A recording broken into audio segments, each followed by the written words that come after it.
Hey everybody, it's Kirstin Nussgruber here from Kirstin'sCancerCare.com. Why is it important to reduce our toxic burden? Why is it important that our bodies don't have to deal with an overload of toxins? And why do some of us suffer more from that than others? Join me tonight on my Facebook Live here as I delve into an F word in the toxic world, namely formaldehyde. I want to chat to you about that and 9 ways in which you can reduce your exposure to it, why it matters, and why it is really on us to understand that we have an association with cancer, whether we've had cancer ourselves or not. But in order to understand that, let me give you a little brief overview of what I mean by this. I would also like to invite you to stay through my chat here. It's going to be about 10 minutes. That's it. We all are busy and our time is valuable. But 10 minutes will give me enough time to tell you what I need to say tonight. And I have a special offer for you at the end of that 10 minutes. So listen up, because it's directly related to what I'm going to be talking about tonight. So why does it matter? Well, basically, we have to try and ensure that our internal environment stays strong and healthy and vital, and that it can do the job that it is meant to do. Our body is such a complex system, isn't it? So we also have the capability of warding off cells that are about to turn cancerous. Now, that happens in every one of us. But our bodies can usually take care of that. However, there are certain circumstances sometimes when the body just gets overloaded, and then we set off a cascade of reactions that could potentially end up all put together in a cancer diagnosis, or even the diagnosis of another chronic disease, maybe some of the autoimmune conditions that are so rampant these days as well. Toxic exposure in our environment is around us. And when I start this discussion with my clients that I see on a one-on-one basis, when I do personalized coaching with them, very often they tell me, but isn't it hopeless? The stuff is everywhere. How can I potentially protect myself? And that's a very validated question, because it is true. And what is also true is that we compare ourselves to people around us, and we see that not everyone reacts in the same way.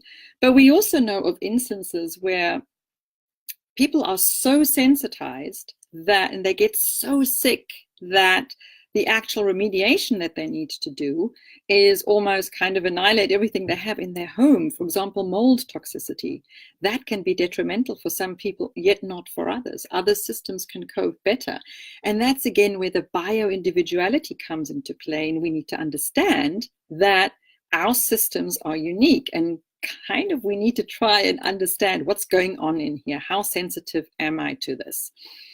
So rest short of doing all kinds of tests and figuring out, what is my body sensitive to, we can just start with certain lifestyle changes right from the get-go. And one of those is trying to reduce the availability of toxins in our immediate environment. It does make a difference, because within our immediate environment, I mean that in which we are living, in which we are constantly exposing ourselves to, because that is the key here. Very often this toxic exposure is minute in minuscule amounts, but if it's relentless, if it's every day, if it's on a very regular basis, that's the issue. That's when this toxicity builds up in our bodies. And the problem is that the toxins that accumulate over time in our bodies can interact with each other, exponentially increasing the toxic burden that our body has to deal with. So I hope I've kind of made my point clear why doing these kinds of necessary lifestyle changes, why they matter, why we need to focus on that, and why all of us are at risk of weakening the body to such a degree that it can't cope with the challenges that we are exposing it to in our modern environment. So let's turn our attention to the F word, formaldehyde. Now, what is that? Formaldehyde is an odorless chemical substance that is actually natural. It's a part of a metabolic process of small microorganisms. but it is also used in the manufacture of certain products. And these are products that we could be exposing ourselves to on a daily basis. So what are these products? Pressed wood products, pressed wood furniture, for example. In particular, the glue and the adhesive that is used in these products, but also glue and adhesives on their own can contain formaldehyde. So no glue sniffing for you, please. Then it can be in fungicides and in insecticides. It can be in certain body care products. It can be in nail polish as well. It can be in insulation materials, and it can be in permanent press fabrics as well. Those really nice to have permanent press fabrics that you just hang up to dry and you don't need to iron, well, they can be laden with formaldehyde. And if you are sensitive to that, and if you have a sensitive system, then that can be too much for you. So let's understand that we are surrounded by this formaldehyde. Yes, I have pressed wood furniture in my home. We occasionally use glues. I obviously take care of my body care products. I take care of my nail polishes. I do not use fungicides. So there's certain things that I can do already, just trying to expose myself when it comes to formaldehyde. But you probably are wanting to know, why is formaldehyde a problem? So it can affect your respiratory tract. That means it can affect your breathing, right? Anything in your lungs, anything to do with your respiratory tract can be affected by it. So if you are someone who's sensitive to receiving or getting or catching respiratory infections very often, if you have issues with your lungs, if you've had pneumonia, if you get bronchitis very often, if you're constantly having a nagging cough, understand that your respiratory system is under stress already, and that something like exposure to formaldehyde could exacerbate that. And I wanted to give you some other statistics as well that I think are important in terms of getting my point across here. So according to the National Cancer Institute and the EPA, which is the Environmental Protection Agency here in the US, formaldehyde was originally classified over 30 years ago as a probable human carcinogen under conditions of unusually high or prolonged exposure. Again, that's where the relentless everyday exposure comes into play. So the occasional exposure is not necessarily an issue here unless you are super, super sensitive. And it has been associated with a number of cancers. So not just lung or other respiratory cancers, but other cancers as well. Now we move on. So this was 30 years ago. Now we move on to 2011. And we have something called the IARC, which is the International Agency for Research on Cancer. They classified formaldehyde in 2011, in their 12th report on carcinogens. They classified formaldehyde as a known human carcinogen. So it's not probable anymore. It is now a known human carcinogen. Several studies have been conducted since then to evaluate the risks of cancers of the respiratory tract, such as lung, nose, pharynx as well as certain leukemias, blood cancers, and lymphatic cancers among industrial workers that are consistently exposed to formaldehyde. Again, we get that consistency in there. So obviously there are other risk factors that play a role as well, but the overall result of these studies did show, please caution against prolonged exposure, as well as reducing exposure at home, as again, it is known that these toxins accumulate over time and add to the total toxic burden. Now, this was quoting me from official literature. So this knowledge is out there, this information is out there, and it is important that we understand this and that we know what makes sense when we are asked to make certain changes in our lifestyle and environment. So I promised you 9 ways in which you can reduce your exposure to formaldehyde, and let me start by listing them. So number 1, very importantly, is ventilate often, expose yourself to fresh air. Now, in the United States, we have central heating and we have air conditioning most of the time in certain, well, many states, in New Jersey here in particular. So the windows in between, where you don't need either, are few and far in between. And I have found, since living here 17 years now, that people are reluctant to open their windows and air out their homes. And offices the same way. I mean, this is also affecting many, many corporations because you can't even open windows often and the air just keeps on recirculating. Schools are the same way. In the one elementary school that my children went to, they didn't open windows. You couldn't open windows. So the air was continuously recirculated. Not great for when you have certain possible carcinogens or real carcinogens in the air. So fresh air is important for you. Do it every single day. I know right now we have an extremely humid, muggy day outside, so that's a little bit tough to do, but at least they don't last usually longer than 2 or 3 days. But aerate your house, aerate your car, and try and at least, when it comes to schools and when it comes to offices, speak up. We need fresh air. Go outside, spend time outdoors. And that's my point number 2, is spend time outdoors as much as you possibly can, even if it is just sitting. Take a short walk, a brisk walk. We have just returned from 2 weeks in Europe, and it was absolutely awesome because we needed to walk everywhere. So we lived in the center of the cities that we visited, and although we used public transportation, you had to walk to it. So we were walking every single day. We were just walking. Let us do that, especially when we're living in the suburbs. We just don't realize how sedentary we really are. We're just not moving. So get outdoors, get into the fresh air, move your bodies outside. Number 3, service your utilities, your heating systems, your vents, your chimneys. Smoke, ordinary smoke from your fireplace can contain formaldehyde. Like I said, it's a natural substance as well. It's not just a chemical product that is used in the manufacture of certain goods. So just service these systems that we use on a regular basis. I know we are also prone to forgetting to do that. So mark it in your calendar, schedule it, that you have a service company in and service that you know that the air that you're circulating in your house is actually as clean as it possibly could be.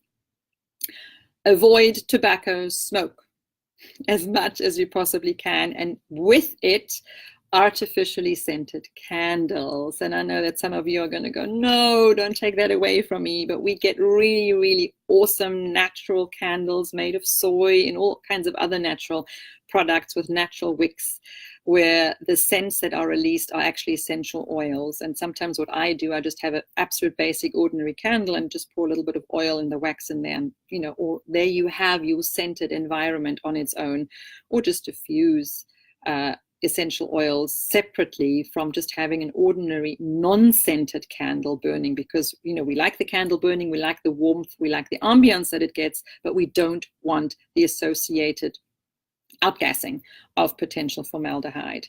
Tobacco smoke is the same thing, and having come back from Europe right now, it was a tough thing to do to avoid smoke. People over there still smoke like chimneys, and when you are outside, you are actually pretty much exposed to smoke a great deal. That was the bit of the downside with us being there now.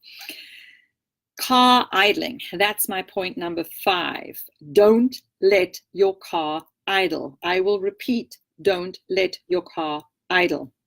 Nowhere. It is not necessary. When you're dropping off your kids and you're chit-chatting, switch the engine off. When you're going to the bus stop to drop your kids off, switch the engine off. Even in the midst of winter, then time yourself that you don't have to stand there for too long so that the car doesn't get cold. But don't idle your car. And in particular, if you are in a public environment where, if you stand next to a bus stop or in a street where you have passengers walking, people walking, pedestrians walking, don't let your car idle. You're exposing everyone to formaldehyde. In Europe, actually, a couple of cars that we came across, as soon as they stop, the ignition actually shuts off. And it's built into the system of the car that as soon as you accelerate slightly, or you want to accelerate slightly, the ignition goes on again. What a great idea, especially when you're living in a city or in a more densely populated area. So please stop idling your car. It's such an American thing. I hate to say it, I'm an American too, but it's such an American thing to do. We don't need to have the cars idling. We are pouring stuff into the environment that affects us immediately, affects the people around us, affects pets. If we're walking our pets, don't do it if you can. Point number 6, new clothes. Wash them. That new clothes smell is, yes, it's a clean smell, but it's also a chemical cocktail smell. Don't expose yourself to it. Wash your clothes in, of course, clean washing powder. That goes without saying. But just make it a habit. As soon as you buy new clothes, I know you're dying to wear them, put them in the wash. Please don't expose yourself to that chemical cocktail. It is a chemical cocktail. Number 7, pressed wood furniture. We all have it. We have it in our house too. So here, just ensure that they are sealed, right? That they're not broken open so that they can off-gas formaldehyde. So try and make sure that they are sealed, or that the surface that is open, that you seal that. So that's one way of dealing with the pressed wood furniture. I know it's not as high on the list of things to do as the others that I've mentioned, and maybe not as easy to do, but I just want you to be aware of this at this point in time. That could potentially be a risk factor. We've got 2 points left, 8 and 9. So number 8 is, I'm talking generally about household cleaners and those many conventional ones that emit volatile organic compounds, VOC. So those, again, similar to the scented candles or the new clothes smell, is they off-gas certain chemicals, including formaldehyde, that can be part of some of the cleaning products into the environment. And if it's, cleaning, you using it on a consistent basis, you're surrounding yourself with it on a daily basis, it can be a problem. So either go back to using your own cleaners, and that would be point number 9. It's very easy to use baking soda. You use vinegar, just white distilled vinegar. I mentioned baking soda, the vinegar, hydrogen peroxide, or lemon juice. So those 4 ingredients are very basic ingredients that you can use to create concoctions that you can use as household cleaners. Essential oils can be added to that too. So some products actually come with essential oils, or sometimes if you have your own essential oils at home, you can use those as well. And the Environmental Working Group, EWG, is a great not-for-profit organization that gives out valuable information, and they have a clean products. First of all, you can compare products there. You can see what their chemical exposure is, and you can also, they have a clean guide. So how do you create your own DIY products at home for cleaning that would just ensure that you surround yourself with less of a chemical cocktail, less of the formaldehyde. So I hope I've given you a bit of an overview, and I've just focused on one. I've focused on formaldehyde. You can imagine there are a couple of others that I could talk about as well, but this is something that is very pervasive in our environment, and I really focus on the others and talk about that too in my first steps to take control of your cancer care program, which I'm offering up to you right now at 60% off. So instead of $497, it is now $197, and you'll find the link to find out more about this. I'll post it in the comments after this Facebook Live. Have a look, see what you can do, because very often you are overwhelmed. There's lots of information out there on the internet. Some of them is authentic, some of them is just trendy hype. Beware. My program really will take you to a point where you can start building your foundation. The first steps, very important to me, of creating an environment that is not conducive to cancer growth. So whether you've been affected by cancer or not, this is a program that you can very easily do. Those are modules you work your way through, video modules as well. You take your time, you have lifetime access to it through a membership site, so it's easy to do, and the modules are pretty short and contained. I really hope to see you in the inside. I'd love to welcome you to the First Steps tribe. We're an awesome bunch, and I'd like to see you in there. So don't despair, don't be too overwhelmed. Just realize there is help out there is support out there, and with a few basic things, you can create an environment where you're doing your best to stay disease and cancer free.